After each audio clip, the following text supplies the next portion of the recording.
महाराष्ट्र, राजस्थान और गुजरात में जैन समुदाय से जुड़े हुए धर्मगुरु को निशाना बनाए जाने और उनकी निर्मम हत्या किए जाने के विरोध में आज मुंबई की सड़कों पर हजारों की संख्या में जैन समुदाय से जुड़े हुए लोग उतरे। इस प्रोटेस्ट में जैन धर्मगुरुओं ने भी हिस्सा लिया। जैन समुदाय के लोगों का कहना है कि जैन साधुओं की हत्या के पीछे षड्यंत्र है। सरकार ऐसे मामलों में पुलिस से कहकर निष्पक्ष जांच करवाएं। साधु संतों को राष्ट्रीय धरोहर घोषित करे। मुंबई में जैन साधुओं की सुरक्षा को लेकर जैन संघ का बड़ा खुलासा। जैन संघ द्वारा आज एक अहम प्रेस कॉन्फ्रेंस की गई जिसमें चौंकाने वाले खुलासे सामने आए। संघ का कहना है कि देश भर में जैन साधुओं की सुनियोजित साजिश के तहत दुर्घटनाएं करवाकर हत्याएं की जा रही हैं। जैन संतों ने इस मुद्दे पर महाराष्ट्र के सीएम देवेंद्र फडणवीस को पत्र लिखकर साधुओं की सुरक्षा सुनिश्चित करने हेतु कड़ा दंड संहिता लागू करने की मांग की है। उन्होंने कहा कि साधुजन पदयात्रा करते हैं, वाहन का उपयोग नहीं करते, ऐसे में सरकार को फुटपाथ से अवैध वाहनों को हटाकर उनकी सुरक्षा की जिम्मेदारी लेनी चाहिए। संतों ने उदाहरण देते हुए बताया कि राजस्थान के पाली क्षेत्र में 2 साधुओं की हत्या साजिश के तहत हुई है। उनका आरोप है कि इसके पीछे सनातन विरोधी शक्तियां सक्रिय हैं। हमारे 16,000 साधु देश भर में पदविहार करते हैं। हमारी सुरक्षा सरकार की जिम्मेदारी है। अगर किसी प्रकार की दुर्घटना होती है तो उसकी निष्पक्ष जांच कर दोषियों को कड़ी सजा दी जाए। खबर 24 की रिपोर्ट। मुंबई के 1200 से अधिक जैन चैरिटी और रिलीजियस ट्रस्टों का एक फेडरेशन है, श्री मुंबई जैन संघ संगठन एवं श्री शासन सैनिक परिवार की ओर से इस महारैली का आयोजन किया गया था, जिसका मुख्य एजेंडा जो पिछले दायकों के अंदर अनेक जैन मुनि साधु भगवंत और साधु जी भगवंतों की अकस्मात के बल के ऊपर हत्या तक का जो निर्माण हुआ है, उसी एजेंडा के साथ ये महारैली निकली थी। मुझे सिर्फ इतना कहना है कि भविष्य में ऐसी कोई घटना न घटे, उसकी सारी जिम्मेदारी हमारे सभी ट्रस्टों की है, हमारे गुरु भगवंतियों की, लेकिन साथ में आप सब मीडिया वालों की भी यह जिम्मेदारी है कि आप इसको जितना उठा लेंगे, जितना हाईलाइट करेंगे, उतना ही सारे विश्व के अंदर इस घटना का प्रचार प्रसार होगा और जिसके माध्यम से सरकारें भी इसके ऊपर बहुत उचित प्रकार से अपना अटेंशन और ध्यान देंगी। और हम कड़क से कड़क शब्दों में कहना चाहते हैं कि जब तक भारत के अंदर साधु संतों की रक्षा नहीं होगी, पैदल से चलने वाले अहिंसक साधु संता की सुरक्षा नहीं होगी, तब तक हमारा देश, हमारा राष्ट्र, हमारा राज्य सुरक्षित नहीं हो सकता। इसी भावना के साथ इस सारे विषय को, आज की ये पत्रकार परिषद को हमारे आचार्य भगवंतों, हमारे पदस्थों, वो आपके प्रश्नों का उत्तर देंगे। इसी भावना के साथ आप आपकी प्रश्नोत्तरी शुरू करें। डेटा एक्सीडेंट्स के डेटा है, डेथ के भी डेटा है, और वो भी उसमें भी जो डब्ल्यूएस संदिग्ध केसेस है कि जिसमें क्लियर कट दिख रहा है कि यह हत्या का प्रयास है, उसके भी डेटा प्रॉपरली है। अभी रैली जी की आप बात करें तो बॉम्बे में निकली, अहमदाबाद, पाली में भी निकली है जहाँ इंसिडेंट हुआ है वहाँ भी, और अभी भी और भी आगे के समय में और 2-3 रैली डिक्लेयर होने वाली हैं। रैली का मकसद एक ही है कि गवर्नमेंट का ध्यान आकर्षित करना कि ये जो हो रहा है वो पूरे जैन समाज को लग रहा है कि ये साजिश है, ये कोई इंसिडेंट नहीं है। तो रैली का जो मकसद है वो ये कि आप उसको इन एक्सीडेंट के नज़रिए से मत देखिए, आप उसको कपेबल होमिसाइड BNS 103 सेक्शन के मुताबिक देखिए, जो कॉन्स्टिट्यूशन में है, कपेबल होमिसाइड। तो इसके लिए ये रैली लेनी जरूरी है। या डेटा में ऐसे है कि देखिए, मेनली जो वल्नरेबल एरिया है कि जहाँ ज़्यादा हो रहे एक्सीडेंट, वो राजस्थान, गुजरात और महाराष्ट्र। अभी रिसेंटली कुछ ये 20 दिन के अंदर 3 या 4 एक्सीडेंट हुए हैं, रिसेंट की बात करता हूँ, और उसके पहले जब ये गुजरात पे और राजस्थान में एटलीस्ट मिनिमम एनुअली जब चातुर्मास पूरा होता है कार्तिक मास के बाद, तब उसके बाद में जब महात्माओं का विहार यात्रा शुरू होती है, तो विहार यात्रा दरमियान at least every year around 50 accidents ऐसे होते हैं, और उसमें से एटलीस्ट 40% से ज़्यादा केसेस में ऐसा उसका डेथ भी होता है, कालधर्म होता है। और उसके लिए हमने एक डेटा शीट निकाला हुआ है, एक्सेल शीट में बनाया हुआ है, केसेस का डिस्क्रिप्शन भी है कि उसमें क्या हुआ था, कैसे डेथ हुआ था और क्या उसमें सस्पेक्ट है, वो निकाला हुआ है हमने।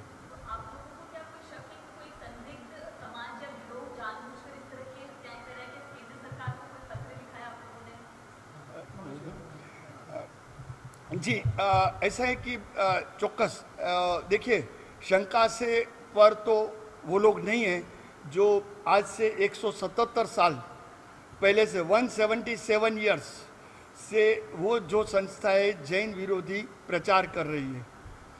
संदिग्ध है, डाउट है, और कई केसों में ऐसे प्रूव भी हुए हैं। 177 साल से ये प्रचार जैन के विरुद्ध चल रहे हैं। उसमें लोगों को इंस्टिगेट किया जाता है कि जो जैन समुदाय है वो कोरोना फैलाता है। जैन समुदाय के पास एक सागर में, समंदर में एक कंट्रोल सेंटर है, वो कंट्रोल सेंटर समंदर के अंदर है, और वहाँ से पूरा दुनिया का विनाश का काम कर रहे हैं। अर्थक्वेक आता है, नेचुरल कैलेमिटीज आती हैं, ये अपना सुनामी आती है, तो उसके लिए वो जैन समाज जिम्मेदार है, जैन समाज वो करा रहे। जो गांव के लोग हैं, जो अशिक्षित है या कम शिक्षित है, और जो प्रोवर्टी रिडन है, उसको ये बात से इंस्टिगेट किया जाता है। वो प्रचार आज भी चालू है, और वो प्रचार उसके जो साहित्य है वो 1950 में राजस्थान सरकार ने गेजेट के द्वारा, जीआर के द्वारा बैन किया हुआ है। फिर भी आज भी वो साहित्य बिक रहा है, स्टोर हो रहा है और डिस्ट्रीब्यूट हो रहा है। या तो शंका से पर नहीं है, लेकिन हम अभी ये जो प्रेजेंट केसेस है, वो केसेस में क्या आ रहा है, आउटकम क्या है, that we are leaving it up to the government that investigation. आज क्या किसका हाथ है, क्या है, वो बिना एविडेंस कहना उचित नहीं है। आप ये कह रहे हैं कि बिहार चल रहे जो उन्हीं लोग हैं उन पर इस प्रकार से जो है अटैक हो रहा है। आपने कहा कि महाराष्ट्र, गुजरात और इन सब जगहों पर ज़्यादा अटैक हो रहा है। क्या इन राज्यों की सरकारों से कुछ बातचीत हो रही है कि सुरक्षा जो है सुनिश्चित की जाए? मुख्यमंत्री महाराष्ट्र देवेंद्र फडणवीस जी से अभी 11 बजे सभा के बीच में बात हुई। राजस्थान के महामहिम गवर्नर, उनसे भी अभी सभा के बीच में बात हुई। यहाँ के गवर्नर से भी डेलीगेशन मिलकर के आया। इसी तरह से गुजरात के मुख्यमंत्री और होम मिनिस्टर, उनको भी अच्छे से आवेदन दिया गया। सरकार का भरपूर सहयोग है, और सरकार को ये विदित है कि धर्मगुरु, चाहे वो जैन धर्म के हो, सनातन धर्म के हो या अन्य कोई भी धर्म के हो, वो हमेशा लोगों के अंदर पवित्रता, परोपकार, व्यसन मुक्त जीवन फैलाने का कार्य करते हैं। और उसमें भी जैन साधु संत वो त्यागी पवित्र है, उघाड़े पांव चलते हैं, पैदल चलते हैं, और इस प्रकार से उनकी निर्मम हत्याएं षड्यंत्र पूर्वक जो की जा रही है वो अत्यंत घृणास्पद है। और सरकार ने इसके ऊपर श्वेत पत्र जारी करने का आज ही हमको वचन दिया है। श्वेत पत्र में हम लोगों ने बहुत स्पष्ट रूप से कहा है, सबसे पहले निष्पक्ष जांच होनी चाहिए। हम ये नहीं चाहते हैं कि कोई निर्दोष को सजा मिले, लेकिन हम ये चाहते हैं जो दोषी थे उसे अवश्य सजा मिले, क्योंकि संत ये संस्कृति और संविधान का मूलाधार है। संत खत्म हो जाएंगे, भारत खत्म हो जाएगा। आज विश्व को देखे और भारत को देखे तो भारत की पवित्रता का मूलाधार ये साधु संत है। घर घर जाते हैं, पैदल चलते हैं, परोपकार करते हैं और परिवारों को पवित्र बनाते हैं। तो ऐसे संतों की सुरक्षा निष्पक्ष रूप से उसकी जांच के माध्यम से होनी चाहिए। दूसरा, जिस तरह से गौवंश हत्या प्रतिबंध बिल है, उसके अंतर्गत कोई गायों की तस्करी करते हैं और वो ट्रक पकड़ी जाए तो तत्काल उसके ऊपर प्रतिबंध लगता है, उसकी ट्रक जब्त कर दी जाती है और उसके जो भी ऑनर से उसका लाइसेंस बंद कर दिया जाता है। वैसी हमारी डिमांड है कि कोई भी षड्यंत्र पूर्वक यदि साधु संतों की हत्या करते हैं, वो कोई भी धर्म जाति के हो। बागेश्वर धाम के आपको पता होगा वो हमारे अनन्य मित्र है और हमारी प्रेरणा से उन्होंने पैदल यात्रा शुरू की है। आद्य शंकराचार्य जी की परंपरा के आज के चारों शंकराचार्यों को मैंने कहा है, भारत को बचाना है तो संतों को पैदल चलना होगा, गांव गांव जाना होगा। भारत की आत्मा ये 7 लाख भारत के गांवों के अंदर है। गांव सुरक्षित तो शहर सुरक्षित और शहर सुरक्षित तो देश सुरक्षित। हम चारों और सभी धर्मों के सन्यासियों को पदयात्रा की प्रेरणा देके उनको उत्साहित करते हैं और यहाँ पर पदयात्रा करने वाले साधुओं की हत्या कर दी जाए तो कौन भारत को बचाएगा? तो तत्काल जो ट्रक ड्राइवर है, ट्रक है और उसकी कंपनी है, उसका लाइसेंस कैंसिल कर देना चाहिए। तीसरा, पुलिस प्रोटेक्शन रहना चाहिए। जब भी पैदल चले, हर एरिया में पुलिस स्टेशन है तो पुलिस की गाड़ियां, गुजरात सरकार ने ये किया है, जितने भी धर्म के साधु संत पैदल चलते हैं, चाहे वो जैन धर्म के हो, बौद्ध धर्म के हो, सनातन धर्म के हो, मुस्लिम धर्म के हो, कोई भी धर्म के संत जब अपनी अपनी परंपरा के अनुसार पैदल चले तो पुलिस की जीप उनके साथ रहती है। महाराष्ट्र के अंदर और राजस्थान में भी इस प्रकार की व्यवस्था होनी चाहिए, ऐसी हमने डिमांड की है। यस,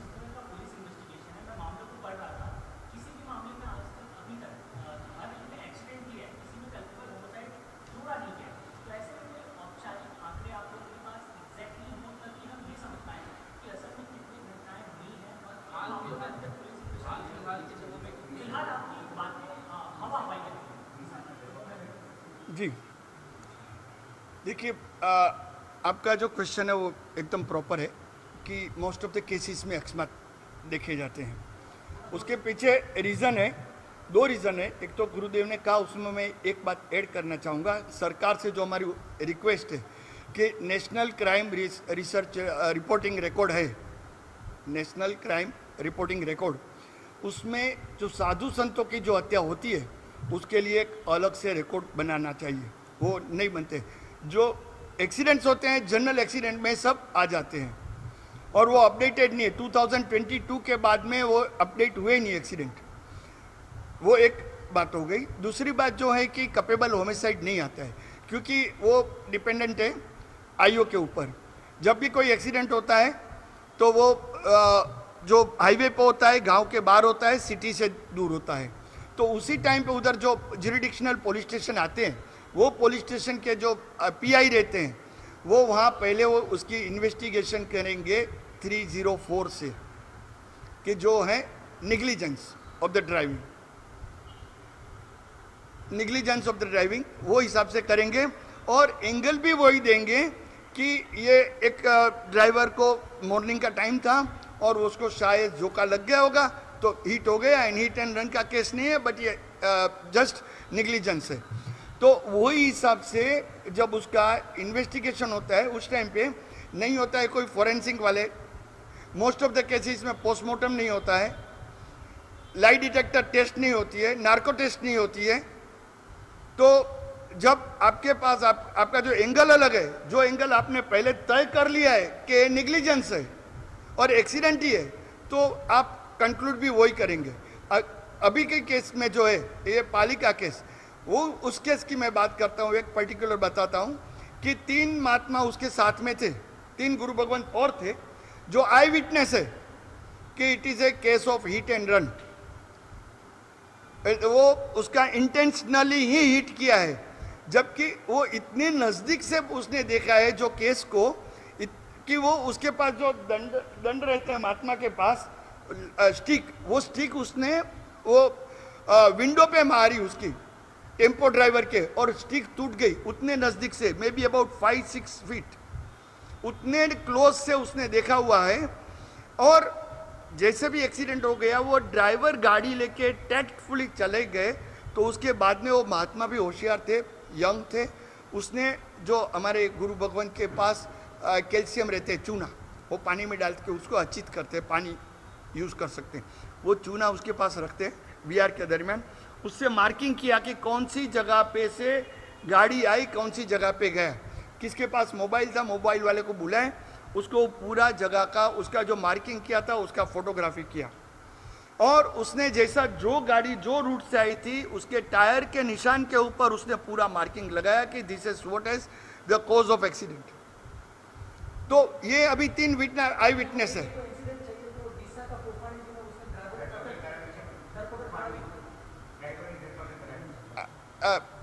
ये पर्टिकुलर केस में क्लियर कट दिख रहे हैं। अभी देखिए, जो आई विटनेस है उसके ऊपर आपको रिलाई करना पड़ेगा, आईए को भी उसके और कोर्ट को भी आई विटनेस के ऊपर रिलाई करना पड़ेगा। सबसे ज़्यादा तो वही बता सकते हैं। अच्छा, दूसरी बात है कि जो कभी भी ट्रक ओनर है उसको रिस्पॉन्सिबल नहीं गिनते हैं, ओनर को बुक नहीं करते हैं, एफआईआर में ओनर का नाम नहीं आता है, तो ओनर का इन्वेस्टिगेशन नहीं होता है। ड्राइवर तो कॉन्ट्रैक्ट किलर भी हो सकता है, कोई भी हो सकता है, और ड्राइवर शायद 2-3 साल तक जेल में भी चला गया तो कोई प्रॉब्लम नहीं है, और उसको तुरंत बेल मिल जाता है 304 में। तो जो एंगल है वो एंगल चेंज करना चाहिए, और वही हमने गवर्नमेंट से डिमांड की है कि जितने भी एक्सीडेंट है उसमें पैटर्न यही है, तो आप भी इन्वेस्टिगेशन एक बार वो एंगल से कीजिए।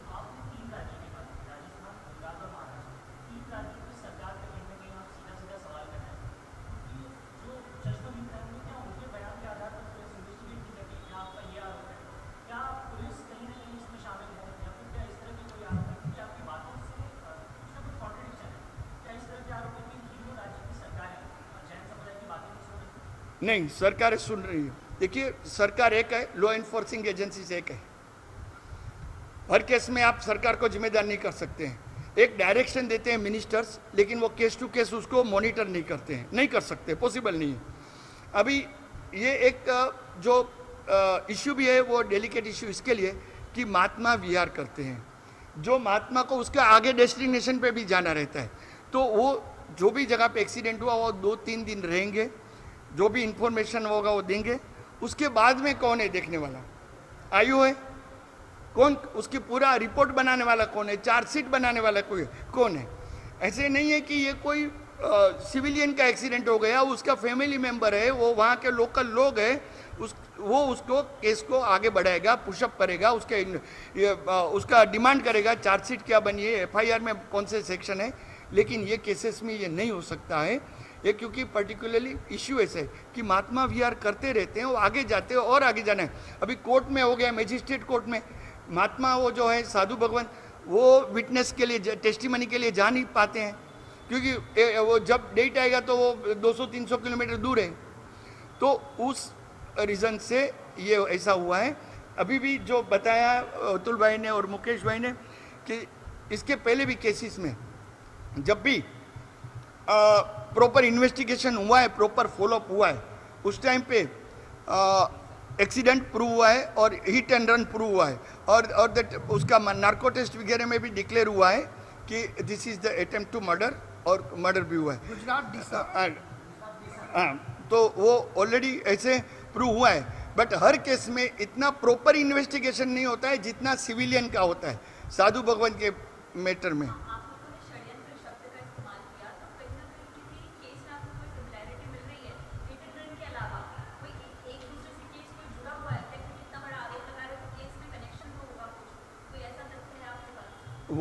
वो इन्वेस्टिगेशन ऑफिसर देखेंगे, वो जो लिंक है वो देखेंगे। देखिए, लॉजिकल लिंक मिलती है कि ये जो महात्मा का एक्सीडेंट हो गया करीबन 11 या 12 साल पहले, उसके ही गुरु का एक्सीडेंट उधर ही जालोर एरिया में हुआ था, ये पाली एरिया में है। सेम इंसिडेंट्स उनके गुरु के साथ और अभी उनके शिष्य के साथ हुआ, सेम डिस्ट्रिक्ट सेम एरिया। और ये ज्ञान का खजाना जो है, ये गुरु भगवंत थे, उसके गुरु दोनों गुरु भगवंत थे, वो 18 भाषाओं को जानते थे, और विश्व के तमाम धर्मों की यूनिवर्सिटी के वाइस चांसलर उनके पास अध्ययन के लिए आते थे।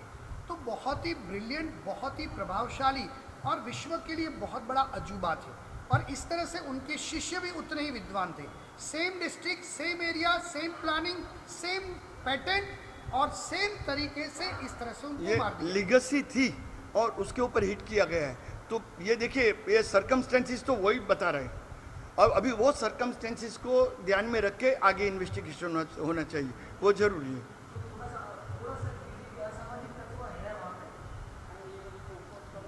देखिए ओके ओके ओके करो करो करो। देखिए ऐसा है कि वो जो एरिया है that is a prone to anti Jain people. जैसे बताया कि 177 ईयर्स से चल रहा है ये षड्यंत्र जैनों के अगेंस्ट में।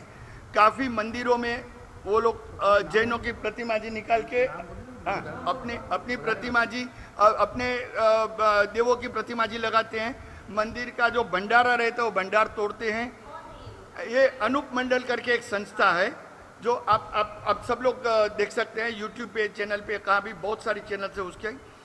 तो अनूप मंडल करके संस्था है। मुकनाराम करके अभी उसका एक मेन पर्सन है, दूसरा अमृत प्रजापति भी हैं। और वो लोग जालोर एरिया से, शिरोई जालोर वगैरह एरिया, राजस्थान एरिया से वो लोग ऑपरेट करते हैं। और उसका जो ऑपरेशन है वो एक टोटली अलग इश्यू है, but it's a very long issue and long story. But कहना ऐसा है कि वो लोग 177 ईयर से, अच्छा ऐसा नहीं है कि वो जैन के विरुद्ध में, वो हिंदू के विरुद्ध, कृष्ण के अगेंस्ट में भी लिखते हैं, राम के अगेंस्ट में भी लिखते हैं, लेकिन प्राइमरीली मेजर फोकसिंग जो है वो जैन्स के ऊपर है। और वो संस्था देखिए, एक संस्था जब चलती है तो जैन बनिए चोर है, जैन बनिए लूटते हैं देश को, वैसा कर करके बोलने वाले को कोई ऐसा संस्था चलाने को इतनी बड़ी, उसकी जो झोपड़ी है उसको झोपड़ी बोलते हैं, वो एकर्स में बड़ी है, एकर्स की लैंड है उसकी, और बहुत बड़ा एनक्रोचमेंट है राजस्थान की जमीन के ऊपर। तो जैन बनिया चोर है बोल बोल के कोई फंडिंग नहीं मिलता है उसको। फंडिंग के लिए और कोई एजेंसी होगी जो कर रही है, वो ऑपरेट हो रही है। ये पूरी लिंक है, गवर्नमेंट के सामने रखी गई है बार बार। उसका गुजरात में इन्वेस्टिगेशन भी प्रॉपर हुआ है। तो अभी ये इन्वेस्टिगेशन स्टेज में, इसके लिए इतनी बात रिवील नहीं कर सकते हैं, बट इन्वेस्टिगेशन हो रहा है और हुआ है।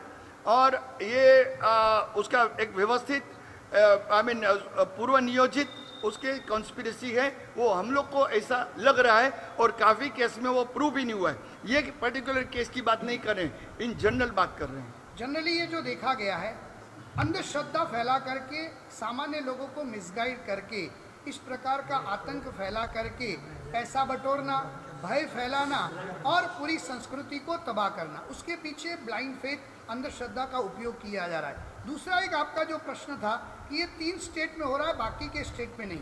काफ़ी वर्षों पहले हमने गुजरात में पूरे इंडिया के हाईवे अथॉरिटीज़ की मैंने 3 दिन की कॉन्फ्रेंस करवाई थी मिनिस्टर के थ्रू, और उसमें सारी अथॉरिटीज़ के लोग आए थे। और उस समय एक लॉ पास करवाया था कि कोई भी भारत में हाईवे बनेंगे तो उसके बाजू में सर्विस रोड कंपलसरी बनेंगे, ये लॉ पास करवाया हुआ। आप यहाँ से जैसे हम पैदल चलते हैं, हम कर्नाटक जाते, अभी तक लगभग मैं 1 लाख किलोमीटर पैदल चल चुका हूँ। हम पूरे भारतवर्ष में 4-5 बार परिभ्रमण कर चुके हैं, नेपाल, चाइना, सब जगह पैदल जा चुके हैं, हम जाके आए हैं। तो हम यहाँ से as a example Poona, Bangalore जाते हैं, पैदल ही चलना है, तो हाईवे के दोनों तरफ बहुत सुंदर सुव्यवस्थित सर्विस रोड है, तो कभी एक्सीडेंट ही नहीं होता है। हमने ये काम करवाया था। हमारा एक और निवेदन है कि जहाँ जहाँ भी हाईवे अथॉरिटीज़ अपना काम करती है, वहाँ जहाँ जहाँ सर्विस रोड नहीं है, क्योंकि गांव के खेत किसान लोग वो भी सर्विस रोड से जाते हैं, उनके भी बहुत एक्सीडेंट होते हैं। हमारे देश में अलग अलग तीर्थ है तो वहाँ लोग पैदल चलते हैं। जैसे अपने यहाँ पर महाराष्ट्र के अंदर 3 प्राचीनतम शिवलिंग है, लोगों की अपनी आस्था है, पैदल चलते हैं, अलग अलग धर्म के लोग पैदल चलते हैं। तो सर्विस रोड होने से पर्यावरण की रक्षा है, साइकिलिंग इजी हो पाता है, किसानों के लिए सुविधा है, साधु संतों के लिए सुविधा है, और राष्ट्र की ये प्रॉब्लम उसका सबसे बेस्ट सॉल्यूशन है। तो जहाँ भी हाईवे बने, मैं मीडिया के आप सभी पवित्र माँ सरस्वती के पुत्रों पुत्रियों से निवेदन करना चाहूँगा कि आप लोग इस बात को सरकार के सामने और विस्तार से लें कि जितने हाईवेज बनते हैं उसके दोनों तरफ सर्विस रोड कहीं बने हैं, कहीं नहीं बने हैं। जहाँ बन नहीं गए हो तो वहाँ बनवाने का पुरुषार्थ करें, जिससे इकोलॉजिकल बैलेंस के साथ साथ फार्मर्स की सुरक्षा के साथ साथ, क्योंकि इतने एक्सीडेंट हर साल लाखों लोग, लगभग आंकड़े जो बताते हैं आप लोगों को तो ज़्यादा पता है, 2.5 लाख से ज़्यादा लोग एक्सीडेंट में मर जाते हैं। तो एवरीडे 400 लोग। तो ये सर्विस रोड आम जनता के लिए, साधु संतों के लिए, किसानों के लिए, पर्यावरण के लिए और सभी धर्म जाति के लिए और साइकिलिंग के लिए, सब के लिए आशीर्वाद रूप और आदर्श रूप रहेगा। जी,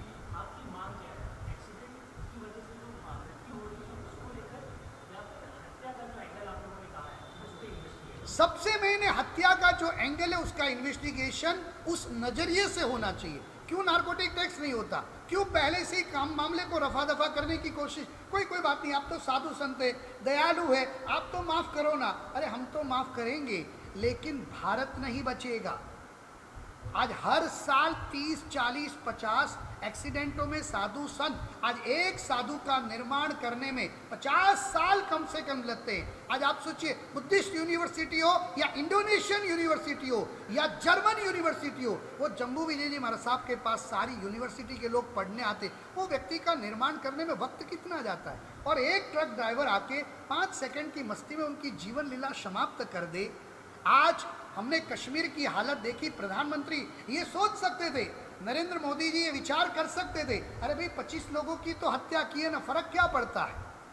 लोग एक्सीडेंट के अंदर 2.5 लाख लोग मरते हैं, 25 लोग मर गए तो मुझे सर्जिकल स्ट्राइक करने की जरूरत नहीं, आतंकवाद के लिए इतना बड़ा अटैक करने की जरूरत नहीं।